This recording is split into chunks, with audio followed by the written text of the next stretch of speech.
שלום וברכה מוריי ורבותיי, מה גרם ליום תשעה באב להיבחר להיות היום הארור והעצוב ביותר לעם ישראל? מאיכן זה התחיל? מה היה השורש? מי בעצם הצביע על היום הזה ואמר זהו היום שבו התנקזו והתרכזו רוב ככל הצרות של עם ישראל לדורותיו? התשובה היא אחת, עם ישראל בכבודו ובעצמו.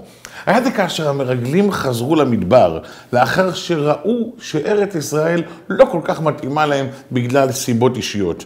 הם הגיעו ושכנעו את העם עד כמה הארץ הזו היא ארץ אוכלת יושביה, ארץ שלא כדאי ולא מומלץ לאף יהודי לגור בה.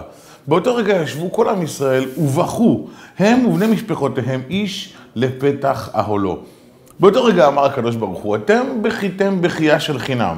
אתם בוכים עכשיו סתם, בלי שום סיבה, כי עיני אלוקים יודע טוב מאוד מה טוב בשבילכם, והייתם אמורים לסמוך עליי.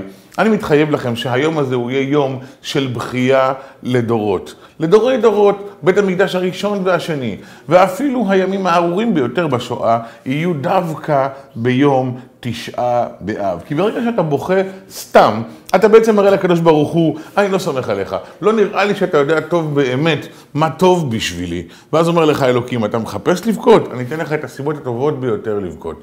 במקום שתבכה בלי סיבה, בוא ותתחיל מהיום לבכות עם סיבה. זה נכון לגבי תשעה באב וזה נכון לכל ימות השנה, וזה נכון לגבי כל אחד ואחד מאיתנו. בכית סתם, הזמנת סיבה טובה לבכי. זכית והודית לקדוש ברוך הוא על מה שיש לך, על המעט מן האור שזכית לו, על האור בקצה המנהרה. אמרת גם עליו תודה, הרי שתזכה לקבל סיבות מאוד מאוד טובות, עליהם תוכל תמיד להודות ולהלל לקדוש ברוך הוא. ברוכים תהיו.